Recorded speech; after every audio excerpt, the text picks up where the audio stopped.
Last video, I said I wanted to talk about problems Helldivers 2 face currently, but in a longer video. Well, here's that video. It would seem Helldivers 2, as any other live service game, has reached the point in that cycle where content creators are saying it's all over, followed by a pretty prevalent unrest found in the everyday Helldiver at the state of the game as well. I think I'm gonna tackle a multitude of different points I've seen from content creators and the community and give my 2 cents on the topic. First, let's start off with the communication from Arrowhead. Mainly because it seems this has been brought up to the community managers and devs, with there now being a weekly show streamed to us to talk about the state of the game.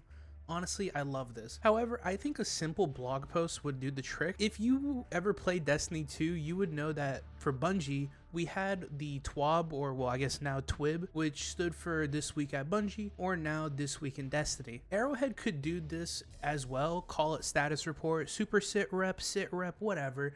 The point is a weekly news post talking about what's coming to the game, current projects possibly in the work, and patches, or possibly patches which would be a nice addition to the game. To give people some clarity on the situation, rather silence till basically the new shit drops. A nice place to talk about new warbonds, or maybe we can even do some community voting on a theme we would want for the next future warbond. So let's say for the next, on this random blog post or video, they hold up a poll saying we have 3 options to go with for our new warbond. Whichever one gets the most votes will be the one that we do first. And speaking about warbonds, I've noticed that a lot of people say it's taking longer and longer with less and less content in them. I do agree, we have seen warbonds kind of shrink in recent history, with now instead of the usual 3 armor sets in a warbond, 1 is usually used for the superstore and the rest in a warbond.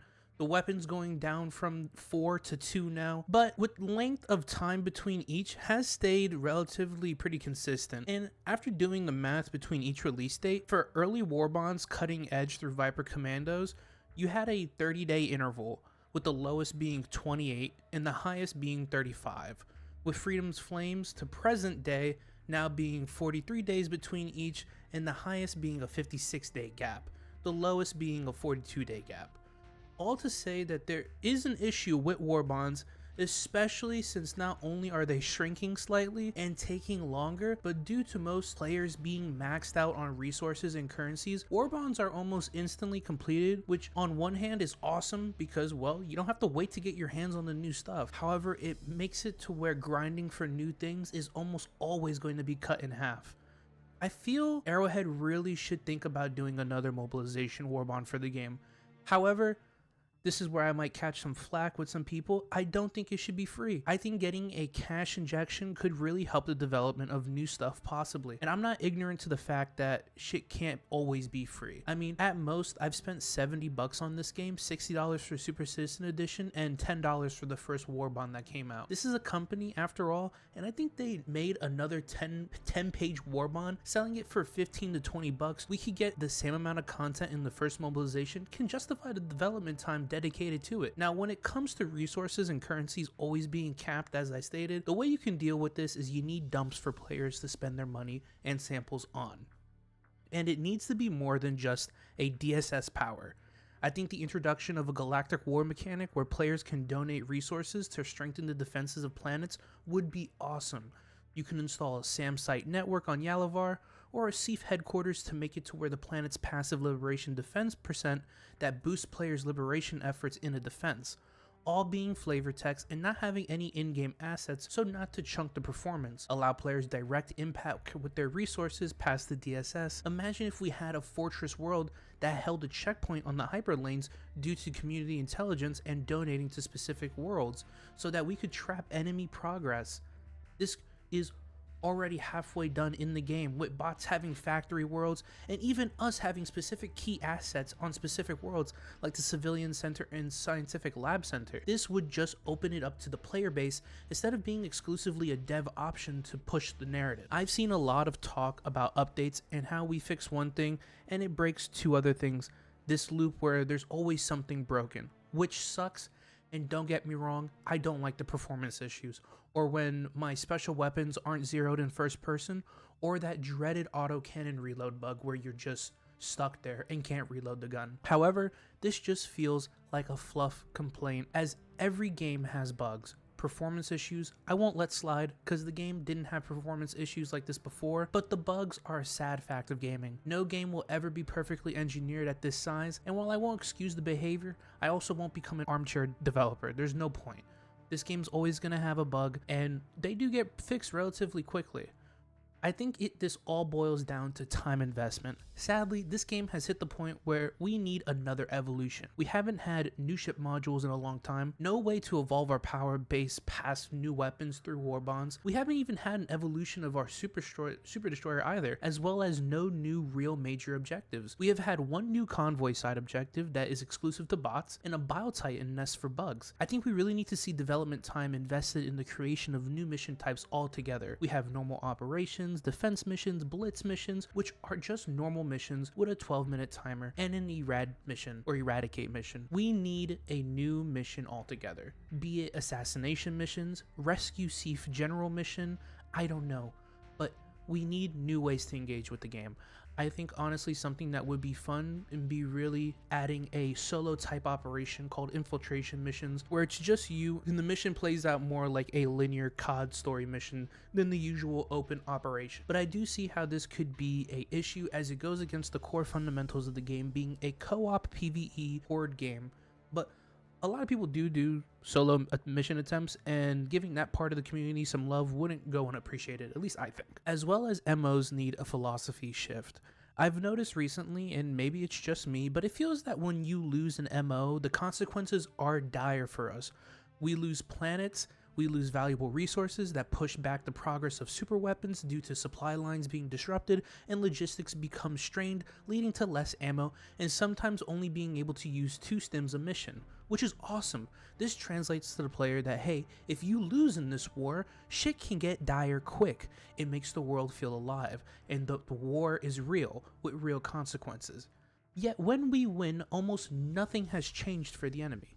We have destroyed the Jet Brigade I don't know how many times, fully wiped them from the galaxy, razed the factory world they were made on, and overall just absolutely dominated them each time they are a player on the field. Yet for some reason, they've just kept coming back with no change in effectiveness, no negative impact on the entire bot faction. There seems to be almost no consequence for doing this besides the Jet Brigade being gone for a few days. The Battle of Purpley, where we fought both the Jet Brigade and the Incineration Corps, was a good example of something I would want, where we have an obviously massive resource intensive push from the bots, and the Helldivers are able to stop it, leading to the mass amount of troops lost, making surrounding worlds easier to grab. And while it seems these steps are being taken, honestly, we should see more. I mean, look at how bad a situation can get with a successful invasion from the squids, leading to the outbreak of bugs that lets them clutch up 2 planets being liberated. However, seems Helldivers never really get any breaks like that until we have hit a moment in the proverbial circle where it's so over. I think more consequences for enemy factions on our successful MOs need to be implemented, because as of right now, we fight for the same planets for the last 6 months, while also having little impact on the enemy faction to show for it. While on the flip side, we have lost 3 planets, multiple key asset facilities have been destroyed or damaged, and battle lines have rarely ever moved deep into the enemy territory. Bugs have stayed the same planets for I don't know how long, with the usual ebb and flows where they have a deep push into our territory, liberating 1 to 3 planets into our lines, while we usually require a whole entire MO and massive population participation to just get 1, and or recover the lost planets at the very least. Back to time investment evolution is we need to 1, expand leveling.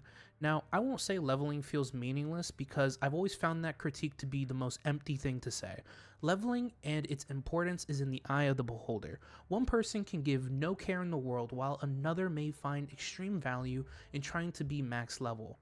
What I think would be a good fix is making ranks unlimited, having the number or level be a representation of a player's time investment. So if you play every day and want to be level 1103 Helldiver, you can go for it. And maybe tie a cape to being level 1000 or 10,000. Having a number that goes up next to your name can be a good source for some players. Having a cap just really doesn't make sense anymore, especially since the game tracks our XP gains. And when they do add new levels, because it's going to happen eventually, it's going to auto account for all that XP you've earned while at max. So let's say you are 150 today and have 3 million XP earned, and they raise the cap to 200. You have a strong possibility of when after the game finishes updating, loading into your super destroyer and already being level 200. So just make it unlimited at this point. As well as having a Halo Reach style commendation system where you have ribbons that are tied to challenges and are tiered. So for example, a bug ribbon can be called Bug Exterminator, where at bronze tier you just need to kill 10,000, and at silver tier you need to kill 50,000, and at the final gold tier you need to kill 100,000. And once you've maxed out a medal, you're rewarded with either a title or cape. These challenges don't have to be just simple kill missions. A while ago I decided to play the first Galactic War, which is Helldivers 1, and the game was interesting with a mechanic where it actually had a leaderboard that tracked people's influence on a planet and who contributed the most to a planet's liberation. Imagine if the same mechanic was in this game.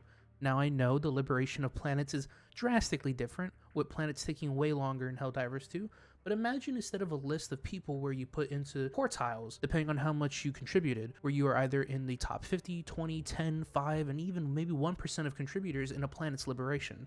And for a challenge to be, if you ended up in the top 5 or 1% of contributors for a liberation campaign, you'd be awarded the title Warfront Hero, which consequently enough was a title back in Helldivers 1. Another thing that would be also cool to show investment into a game is vetted dialogue. This was something I talked a while ago on stream with my community, and something that a lot of people thought was pretty cool, which was that once you are like level 1 and you're starting up in the game, your Helldiver will not have experienced many things on the Galactic War besides what they experienced on basic training. So having them react to maybe a Devastator or Charger with surprise would be cool, and going up through the ranks from level 1 to 150 would be cool because the level 150 may not be surprised from seeing a Charger charge at them. A level 1 might.